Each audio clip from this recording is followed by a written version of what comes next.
जय हिंद साथियों, नमस्कार। स्वागत है आप सभी का आपके अपने YouTube channel Galaxy of education पर। इस वीडियो में हम अपने चैप्टर रासायनिक अभिक्रिया एवं समीकरण को आगे बढ़ाते हुए आज हम लोग देखने वाले हैं क्या होती है विस्थापन अभिक्रिया। अभी तक हम लोगों ने क्या क्या पढ़ लिया है। अभी तक हमने पढ़ा क्या होता है रासायनिक अभिक्रिया, फिर उनको देखा कि क्या होते हैं अभिकारक और क्या होते हैं उत्पाद। फिर हमने देखा क्या होता है रासायनिक समीकरण। फिर हम लोगों ने पढ़ रखा था कि क्या होती हैं रासायनिक अभिक्रियाओं के प्रकारों के बारे में हमने अध्ययन किया। तो उसी को आज आगे बढ़ाते हुए आज ये हमारी हम लोगों की 5वीं क्लास है। कौन सा वीडियो सीरीज की ये 5वीं क्लास है, जिसमें हम लोग आज देखने वाले हैं क्या होती हैं विस्थापन अभिक्रिया। तो वीडियो शुरू करने से पहले आप सभी से हमारा अनुरोध है कि आप सभी हमारे वीडियो को प्लीज़ एक लाइक ज़रूर कर दें, और हमारे चैनल को जो भी बच्चे हमारे चैनल पर नए हैं वे हमारे चैनल को प्लीज़ सब्सक्राइब कर लें। जिससे उनको फ़ायदा क्या होगा कि हमारी आने वाली सब्सक्राइब करके उसके बगल में जो बेल आइकन है उसको भी ऑन कर लें। जिससे फ़ायदा क्या होगा कि जैसे ही हमारी कोई नई वीडियो यहाँ पर अपलोड होती है यूट्यूब पर, तो आप लोगों को इसकी नोटिफिकेशन जल्द से जल्द प्राप्त हो सकेगी। तो चलिए आपका टाइम वेस्ट न करते हुए शुरू करते हैं आज की अपनी ये क्लास। तो देखते हैं क्या होती है विस्थापन अभिक्रिया। तो आइए देखते हैं क्या होती है विस्थापन अभिक्रिया।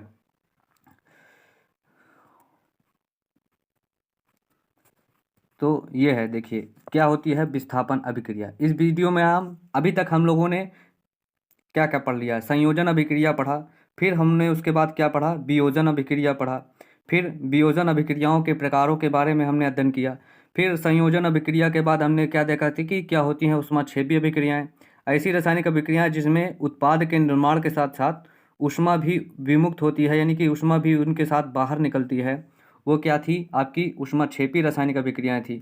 और ऐसी रासायनिक अभिक्रियाएं जिनमें पदार्थ को तोड़ने के लिए ऊष्मा दी जाती है वो ऊष्माशोषी अभिक्रियाएं कहलाती हैं। अर्थात जिन रासायनिक अभिक्रियाओं के होने के लिए ऊष्मा की आवश्यकता होती थी वे ऊष्माशोषी रासायनिक अभिक्रियाएं कहलाती थी।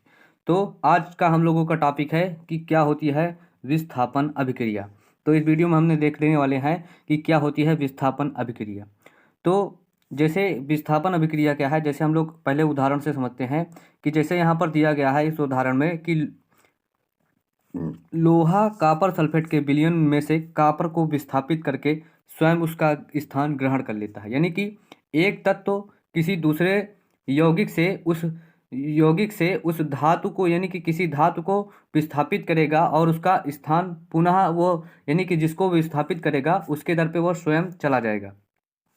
तो यहाँ पर बात ये उठती है कि विस्थापन अभिक्रिया क्या है, कि तो वह रासायनिक अभिक्रिया जिसमें एक अधिक क्रियाशील तत्व, यानी कि जो ऐसा तत्व जो उससे अधिक क्रियाशील है, यानी कि जो जिसके कार्य करने की क्षमता उससे ज़्यादा अधिक है, जो अधिक बलशाली है, वह क्रियाशील तत्व, यानी कि वह रासायनिक अभिक्रिया जिसमें एक अधिक क्रियाशील तत्व किसी कम क्रियाशील तत्व, यानी कि जो कम क्रियाशील तत्व है उसको उसके यौगिक से विस्थापित कर देता है और उसका स्थान स्वयं ग्रहण कर लेता है। तो इस प्रकार की जो रासायनिक अभिक्रियाएं होती हैं जिसमें एक पदार्थ जो कि क्या है, ये अधिक क्रियाशील तत्व है, और मान लीजिए ये कोई पदार्थ भी है, ये इससे कम क्रियाशील तत्व है, तो ये इसको इसके यौगिक से विस्थापित करके इसका स्थान ये ग्रहण कर लेता है और इस तत्व को अभिक्रिया से उसमें से बाहर कर देता है। तो इस प्रकार की जो रासायनिक अभिक्रियाएं होंगी जिसमें एक अधिक क्रियाशील तत्व कम क्रियाशील तत्व को उसके यौगिक से बाहर कर देता है, तो इस प्रकार की जो रासायनिक अभिक्रिया होती हैं वो क्या कहलाती हैं, विस्थापन अभिक्रिया। इसी का नाम क्या है, इसे हम कहते हैं विस्थापन अभिक्रिया को सब्स्टिट्यूशन अभिक्रिया या डिस्प्लेसमेंट रिएक्शन। सब्स्टिट्यूशन या डिस्प्लेसमेंट रिएक्शन, या इसका इंग्लिश में नाम है। सब्स्टिट्यूशन का क्या हुआ कि किसी के स्थान पर दूसरे का रखना, ये होता है सब्स्टिट्यूशन का मतलब।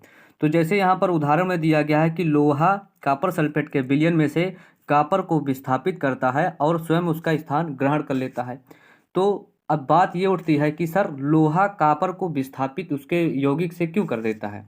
तो लोहा क्या है, वह कापर से अधिक क्रियाशील तत्व है जो कापर को उसके यौगिक से कापर का यौगिक यहाँ पर कौन सा लिया गया है, कापर सल्फेट का है, जो कि एक्वस सॉल्यूशन में है, यानी कि कापर सल्फेट का विलयन लिया गया है।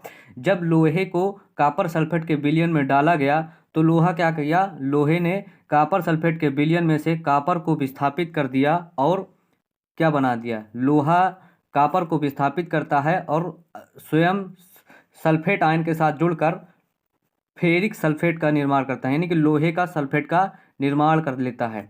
लोहे ने क्या किया कि यहाँ से इस जो यौगिक था, इस यौगिक में से कॉपर को यहाँ पर इसने विस्थापित किया और स्वयं कॉपर के स्थान पर, यानी कि वो स्वयं क्या हुआ कि कॉपर के स्थान पर वो स्वयं आ गया, यानी कि CuSO4 में से लोहा यानी कि Fe, जिसका प्रतीक क्या है Fe, ने क्या किया कि कॉपर सल्फेट जो कॉपर का विलयन था उसमें से ये अधिक क्रियाशील तत्व होने के कारण कॉपर को इसने विस्थापित किया और स्वयं कॉपर के स्थान पर आकर इसने फेरिक सल्फेट का निर्माण किया। और जब यह फेरिक सल्फेट बन गया तो कॉपर क्या हो गया, कॉपर तो बेचारा बाहर हो गया।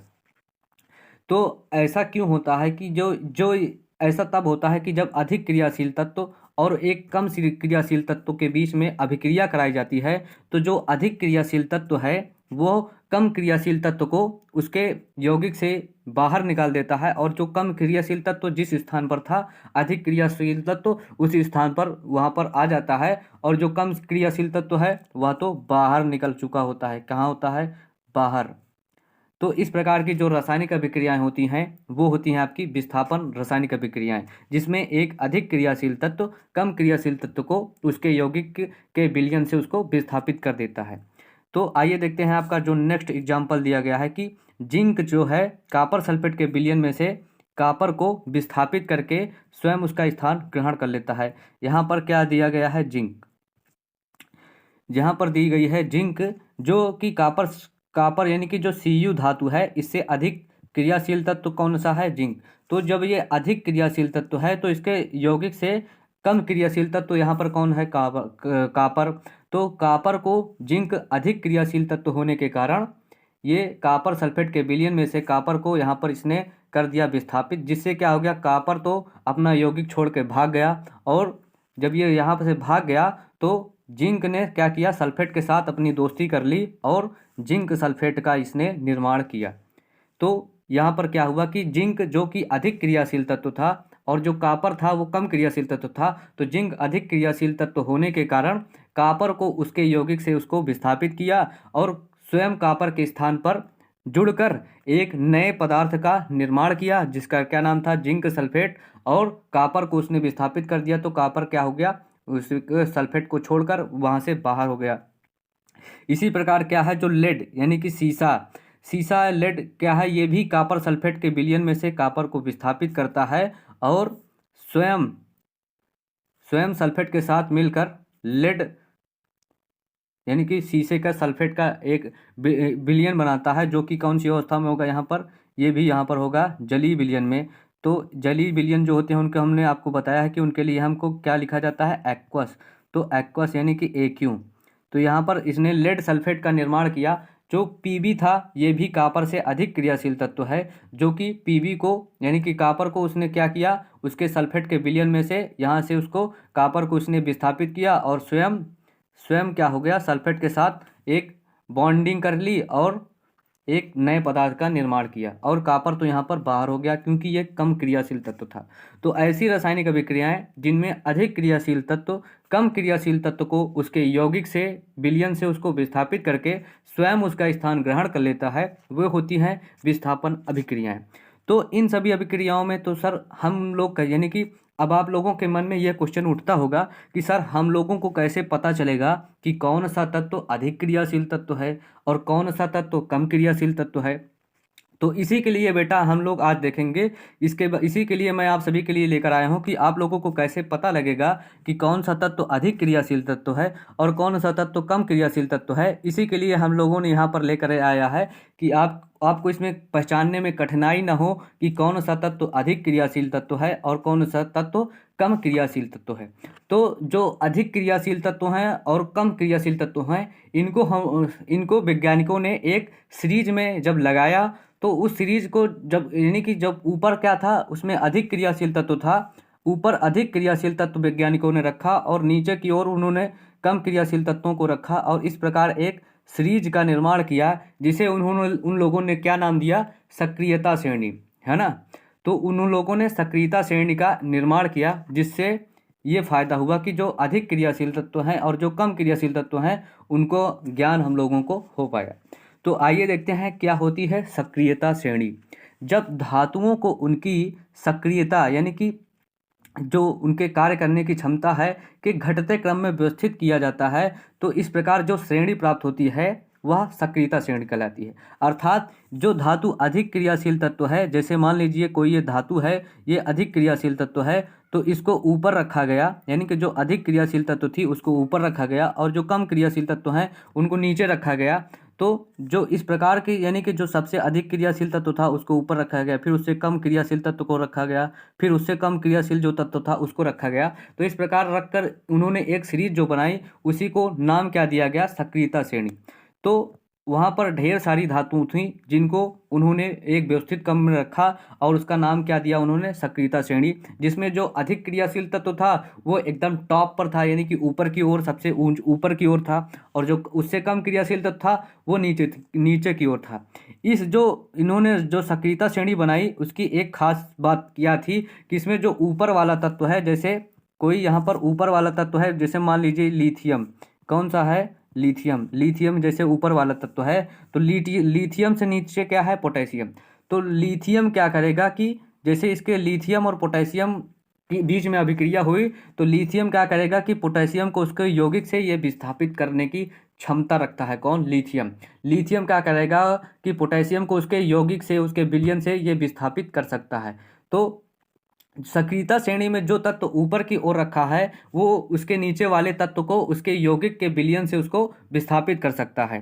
तो इसी के स्थान पर, यानी कि इसी से क्या हुआ, इसी के आधार पर हमारी विस्थापन अभिक्रिया का निर्माण हुआ। तो आइए देखते हैं जो सक्रियता श्रेणी है इनमें जो धातुएं रखी गई हैं उनको आप लोग कैसे याद करेंगे। इसी आप लोगों को याद करने में कोई कठिनाई न हो, इसी के लिए हमने एक ट्रिक बनाई जिससे आप लोग इन सभी धातुओं को सरलता से याद कर सकें। तो आइए देखते हैं अपनी एक धमाकेदार ट्रिक, जिससे आप सभी को ये सक्रियता श्रेणी लगभग 2-3 मिनट में ही याद हो जाएगी। बस आपको एक यानी कि कविता की तरह इसको रट लेना है। तो आइए देखते हैं क्या है अपनी ट्रिक, जिससे आप सभी को ये सक्रियता श्रेणी याद हो जाएगी।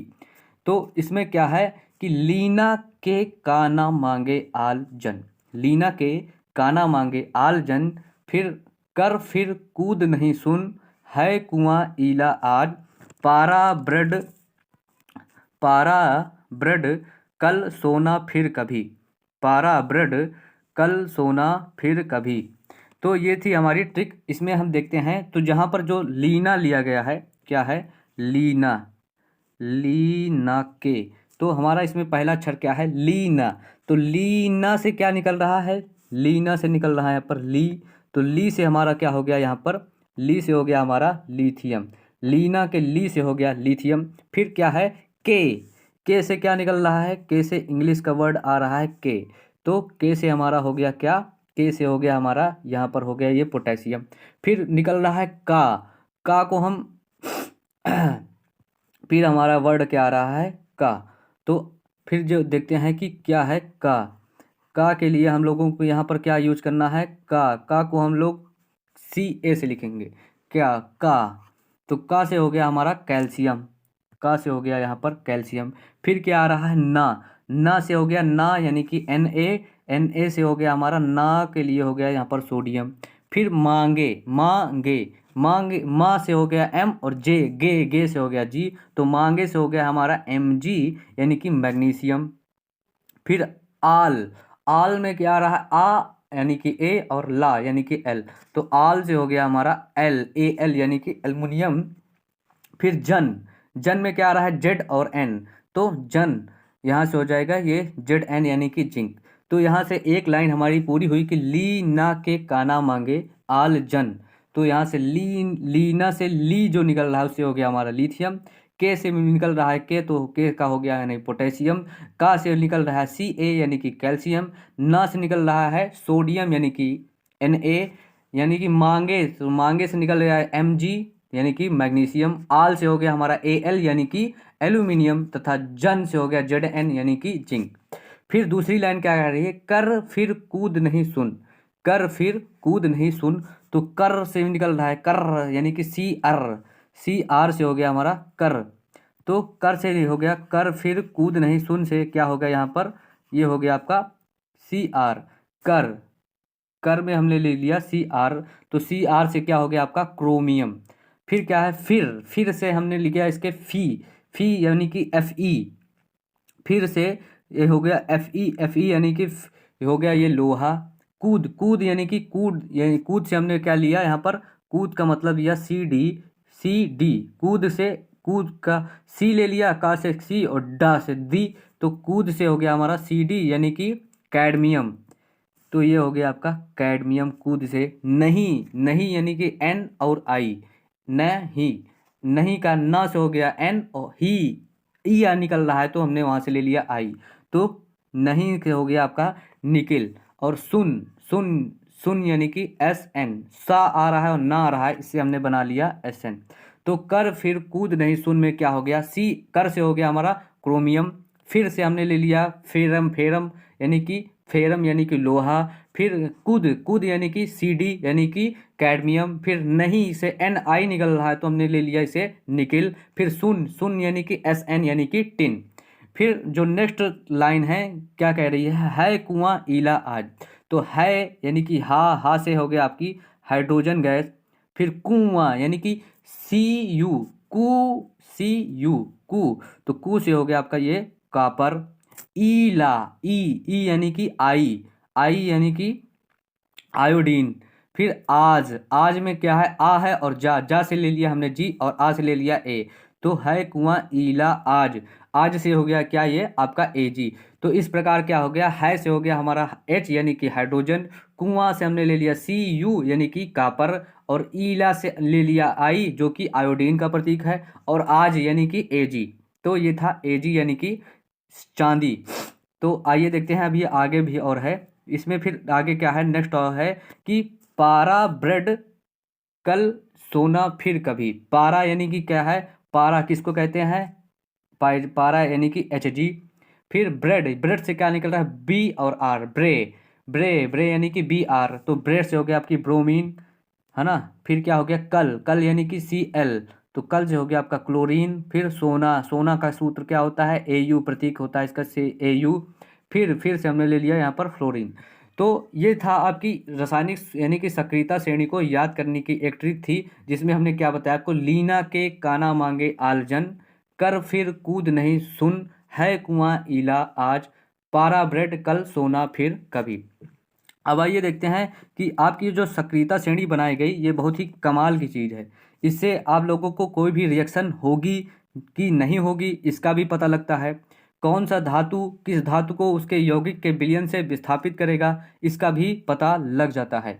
तो यहाँ पर क्या दिया गया है कि ली न का, ली से हो गया आपका लिथियम, का से हो गया का यानी कि पोटेशियम, ली न के यानी कि पोटेशियम, फिर का से हो गया आपका कैल्शियम, ना से हो गया का ना से हो गया आपका सोडियम, मांगे यानी कि मैग्नीशियम, आल यानी कि एल्यूमिनियम, जेड एन यानी कि आलजन। फिर हमने क्या किया, कर से हो गया आपका सी आर यानी कि क्रोमियम, फिर से हो गया आपका यहाँ पर लोहा यानी कि एफ ई, कूद यानी कि सी डी, कूद यानी कि सी डी। तो ये सभी जो सीरीज बनी ये किस प्रकार है आपकी, ये जो सीरीज है आपकी यहाँ से ऐसे स्टार्ट हुई और यहाँ पर तक आएगी। ये जो सीरीज बनी है आपकी ये जो सीरीज बनी वो क्या थी, ये लिथियम से, फिर यहाँ से इसके बाद नीचे की ओर आती हुई है, फिर यहाँ पर इसके बाद शुरू कहाँ, यानी कि ये कैडमियम से होती हुई इसे आएगी नीचे की ओर ब्रोमीन तक, फिर जो सबसे लास्ट में आ गई यहाँ पर। तो इसमें क्या हुआ कि ये जो धातुएं थीं यहाँ पर, जो लिथियम है ये सबसे ज़्यादा अधिक सक्रिय धातु है, यानी कि जो सबसे ज़्यादा सक्रिय धातु यहाँ पर कौन सी है, लिथियम क्या करेगी, जैसे लिथियम के नीचे यहाँ पर क्या दिया गया है, पोटेशियम, तो लिथियम क्या करेगी, पोटेशियम को उसके यौगिक के विलयन से विस्थापित कर सकती है। जैसे कोई भी अभिक्रिया दी गई, मान लीजिए हम ऐसे ही लिख देते हैं कि यहाँ पर दिया गया है लिथियम, फिर हमने क्या लिया, यहाँ पर ले दिया KCl, तो क्या बनेगा, यहाँ से जो अभिक्रिया हुई, मान लीजिए ये अभिक्रिया हुई तो यहाँ से क्या बन जाएगा, LCl यानी कि LiCl बनेगा, लिथियम का क्लोराइड बन गया, और ये अभिक्रिया होने के उपरांत ये पोटेशियम क्या हो जाएगा, अभिक्रिया से बाहर। तो यहाँ पर क्या होगा कि जो लिथियम है वो पोटेशियम को उसके यौगिक के विलयन से विस्थापित करने की ताकत रखता है। तो जो रासायनिक अभिक्रिया है, जो रासायनिक सक्रियता श्रेणी है, इसमें क्या है कि जो धातुओं की रासायनिक सक्रियता श्रेणी है, उनकी जो जो धातु यानी कि जिसकी इसमें उस धातु को ऊपर रखा गया है जो ज़्यादा जल्दी से, यानी कि जिसकी इलेक्ट्रॉन त्याग करने की क्षमता सबसे ज़्यादा अधिक है, जो सबसे ज़्यादा जल्दी स्थान इलेक्ट्रॉन त्याग कर लेती है, वो उस धातु को सबसे ऊपर रखा गया है। यानी कि यहाँ पर क्या है, लिथियम। तो लिथियम की इलेक्ट्रॉन त्याग करने की जो क्षमता है वो पोटेशियम से अधिक है, इसलिए वह पोटेशियम यानी कि के से ऊपर रखी गई है। फिर क्या है कि पोटेशियम की इलेक्ट्रॉन त्याग करने की क्षमता जो है कैल्शियम से अधिक है, इसलिए उसको कैल्शियम के ऊपर रखा गया है। इसी प्रकार जो धातु इलेक्ट्रॉन त्याग करने में यानी कि जिससे वो अधिक यानी कि सबसे जल्दी कर सकती है, उसको ऊपर रखा गया है, और जो धातुएं इलेक्ट्रॉन का त्याग बहुत धीमी गति से करती हैं उनको नीचे की ओर रखा गया है। तो इसमें क्या होता है कि जो धातुओं का क्रम है और जो अधातुओं का क्रम है, वो उसमें यानी कि जो धातुएं हैं उनको क्या है कि इनकी जो सक्रियता है, जो धातुओं की सक्रियता है, वो ऊपर से नीचे की ओर आने पर घटती है। जो धातुओं की सक्रियता है, धातुओं में क्या होता है कि जो सबसे ऊपर यहाँ पर धातु रखी गई हैं वो सबसे अधिक क्रियाशील है, उसके बाद जो नीचे वाली है वो वाली क्रियाशील है। लेकिन जो यहाँ पर अधातुएं रखी गई हैं, कुछ यहाँ पर अधातुओं को भी रखा गया है, जैसे यहाँ पर एक अधातु है आपकी हाइड्रोजन। फिर दूसरा क्या है, यहाँ पर देखिए क्लोरीन है। तो जो अधातुओं की सक्रियता श्रेणी है वो उसमें क्या है कि जो नीचे से वो ऊपर की ओर बढ़ती जाती है, यानी कि जो सबसे नीचे वाली अधातु है वो ऊपर वाली अधातु से अधिक क्रियाशील तत्व है। धातुओं में उल्टा है कि धातुओं में ऊपर वाली धातु नीचे वाली धातु से ज़्यादा क्रियाशील तत्व है, लेकिन जो अधातु है उसमें क्या है कि वो नीचे वाली जो है वो ऊपर वाली से अधिक क्रियाशील धातु है। तो इस प्रकार क्या हुआ कि जो इसमें ऊपर वाली जो धातुएं हैं, जैसे यहाँ पर धातु कौन कौन सी है, लिथियम है, पोटेशियम है, कैल्शियम है, मैग्नीशियम है। तो ये लोग क्या करती हैं, जो अपने से जो नीचे वाली हैं धातुओं उनको उनके यौगिक से विस्थापित कर देती हैं। तो अभी तक हमने क्या देखा कि जो लोहा था वह भी का यानी कि वह भी कापर को विस्थापित कर रहा था, जिंक जो था वह भी कापर को विस्थापित कर रहा था, और हमने क्या लिया था, पीबी यानी कि जो लेड था वह भी कापर को विस्थापित कर रहा है। तो आप लोग यहाँ पर भी देख सकते हैं कि जो कापर है सी यू क्या है, ये हाइड्रोजन के बाद है, और जो ये सभी धातुएं हैं lithium, potassium, calcium, sodium, magnesium, aluminium, zinc, chromium, ferrum, cadmium, nickel और टिन, इन सभी धातुएं जो हैं, ये सभी जो धातुएं हैं, इन सभी को जब कापर के किसी भी विलयन के साथ इसको यानी कि अभिक्रिया कराया जाएगा तो ये सभी धातुएं कापर को उसके विलयन से विस्थापित करेंगी, और स्वयं उसके जो यानी कि जैसे कापर का सल्फेट है SO4 है ना 2- तो इसके साथ वो जुड़कर एक नया यौगिक का निर्माण कर लेंगी, और कापर को उसके यौगिक यानी कि उसके यौगिक से उसको विस्थापित कर देंगी। तो ऐसा इन्होंने क्यों किया, क्योंकि सक्रियता श्रेणी में ये ऊपर है। जो धातुएं सक्रियता श्रेणी में ऊपर हैं वो अपने से नीचे वाली धातुओं को उनके यौगिक के विलयन से विस्थापित कर देती हैं, और जो धातुएं यानी कि अधिक क्रियाशील तत्व होंगी, इनकी इलेक्ट्रॉन त्याग करने की क्षमता अधिक होगी, तो जो सबसे ऊपर होगी उसके ऊपर सबसे ज़्यादा ऋण आवेश होगा, यानी कि जो सबसे ज़्यादा इलेक्ट्रोनेगेटिव धातु कौन सी है, वो आपकी है यहाँ पर लिथियम।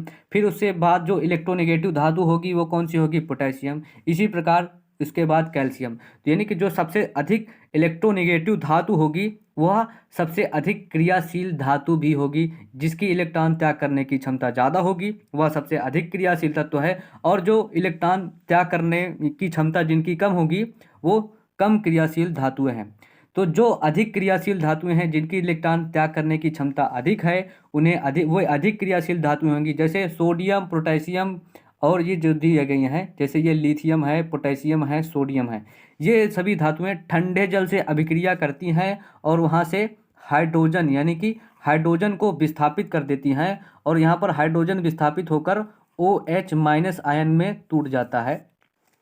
जब इनकी यानी कि लिथियम, पोटेशियम और सोडियम की ठंडे जल से अभिक्रिया कराई जाती है तो उस अभिक्रिया में ये क्या करती हैं कि हाइड्रोजन को विस्थापित करके स्वयं उसका स्थान ग्रहण करती हैं। और सोडियम और पोटेशियम बहुत ही सक्रिय धातुएं हैं, इसीलिए इन धातुओं को केरोसिन में डुबा कर रखा जाता है, क्योंकि जब ये इनको वायु में बाहर निकल जाता है तो ये ऑक्सीजन से तीव्र अभिक्रिया करके बहुत अधिक मात्रा में ऊष्मा का निर्माण करती हैं। तो इस सक्रियता श्रेणी से हमें यह पता चला कि जो अधिक यानी कि जो धातु अधिक क्रियाशील तत्व है, जो ऊपर वाली धातु है, वह नीचे वाली धातु को उसके यौगिक के विलयन से विस्थापित कर देता है। और इसको याद करने से आपको फायदा क्या होगा कि जब कोई भी रासायनिक अभिक्रिया आपको दी जाएगी, यानी कि विस्थापन रासायनिक अभिक्रिया आपको बनानी है, तो जैसे हमने क्या लिया, हमने ले लिया NaCl। हाँ, हमने ले लिया, देखो यहाँ पर NaCl नहीं, जैसे हमने लिया सोडियम, है ना, और सोडियम की अभिक्रिया किससे करा दी, MgCl2 से, MgCl2 से। तो सोडियम क्या है, सक्रियता श्रेणी में सोडियम मैग्नीशियम से ऊपर है, तो मैग्नीशियम को इसके विलयन से ये क्या करेगा, विस्थापित, और क्या बनाएगा, यहाँ से ये बन जाएगा NaCl, है ना, 2NaCl बनेगा, और प्लस Mg क्या हो जाएगा, ये हो जाएगा इससे बाहर। तो यही होता है सक्रियता श्रेणी को याद करने से फ़ायदा। एक फ़ायदा ये होगा कि जैसे यहाँ पर दिया जाए आपको कि यहाँ पर Mg दे दिया जाए और यहाँ पर लिख दिया जाए NaCl, तो आपसे पूछा जाए क्या यह अभिक्रिया संभव है, तो यह अभिक्रिया संभव नहीं है, क्योंकि सोडियम की जो इलेक्ट्रोनेगेटिविटी है, जो इलेक्ट्रॉन त्याग करने की क्षमता है, वह सक्रियता श्रेणी के हिसाब से मैग्नीशियम से ऊपर वाला धातु ही नीचे वाली धातु को उसके यौगिक से विस्थापित करेगा। नीचे वाली धातु कभी भी अपने से ऊपर वाली धातु को उसके यौगिक के विलयन से विस्थापित नहीं कर सकता, इसलिए यह अभिक्रिया संभव नहीं है। ये थी अभी धातुओं की। जैसे अब यहाँ पर हमने लिख दिया कुछ अधातुओं की क्रियाशीलता, दिखते हैं कि जैसे यहाँ पर दे दिया जाए अधातु कौन कौन सी हैं। यहाँ पर जैसे हमने क्या लिया, यहाँ पर ले लिया हमने AgCl। तो अधातु में क्या कर लिया, जैसे NaCl, ये तो धातु का है। तो यहाँ पर इससे फायदा क्या हुआ कि जो धातुएं अधिक क्रियाशील तत्व थी, आप में धातुओं का ही अधातुओं का आपको कक्षा 12 में पढ़ने को मिलेगा। आप लोगों के 10 में सिर्फ धातुओं की क्रियाशीलता को ही रखा गया है, कक्षा 12 में है ये अधातुओं का, तो आपका 3rd चैप्टर है, उसमें ये आपको मिलेगा। तो इस सक्रियता श्रेणी से हमने यही फायदा हुआ कि कोई भी अभिक्रिया होगी या नहीं होगी उसका ज्ञान हुआ हमें, और कौन सा यौगिक किस यौगिक यानी कि कौन सा तत्व किस तत्व को विस्थापित करेगा इसका ज्ञान हो गया। तो इस वीडियो में हम लोग यहीं तक देखते हैं, आगे की क्लास आपको नेक्स्ट वीडियो में प्रोवाइड कराई जाएगी। PDF जो सभी हम क्लासेस किए हैं उन सभी के PDF नोट आप सभी को डिस्क्रिप्शन में मिल जाएगी। आप सभी से हमारा अनुरोध है कि आप सभी इस वीडियो को अपने सभी दोस्तों तक शेयर ज़रूर करें, और हमारी इस वीडियो को प्लीज़ एक लाइक करें, और हमारे चैनल को प्लीज़ सब्सक्राइब करें। जाने से पहले आप लोग एक बार इसका रिवीजन कर लीजिए कि क्या थी आपकी विस्थापन अभिक्रिया, ये थी आपकी सक्रियता श्रेणी। विस्थापन अभिक्रिया में क्या था, अब आप लोगों को और अच्छे से समझ में आ जाएगा कि क्या है विस्थापन अभिक्रिया। यानी कि वह रासायनिक अभिक्रिया जिसमें एक या एक से अधिक यानी कि जिसमें एक अधिक क्रियाशील तत्व, जो कि अभी हमने आप लोगों को सक्रियता श्रेणी में बताया कि क्या था अधिक क्रियाशील तत्व। तो जो अधिक क्रियाशील तत्व है वह कम क्रियाशील तत्व को उसके यौगिक के विलयन से विस्थापित कर देता है। यही है आपकी विस्थापन अभिक्रिया। तो मिलते हैं आपसे नेक्स्ट वीडियो में, तब तक के लिए ओके बाय। अब आगे की क्लास आपको नेक्स्ट डे प्रोवाइड की जाएगी। हमारी ये क्लासेस डेली इसी चैनल गैलेक्सी ऑफ एजुकेशन पर रात्रि के 8 बजे होती हैं, 8 PM पर डेली क्लासेस होती हैं। तो आप सभी लोग अपने सभी फ्रेंडों को इसके बारे में ज़रूर बताएं, और ज़्यादा से ज़्यादा इस वीडियो को शेयर करें और लाइक करें हमारे वीडियोज़ को। मिलते हैं नेक्स्ट वीडियो में, तब तक के लिए ओके बाय।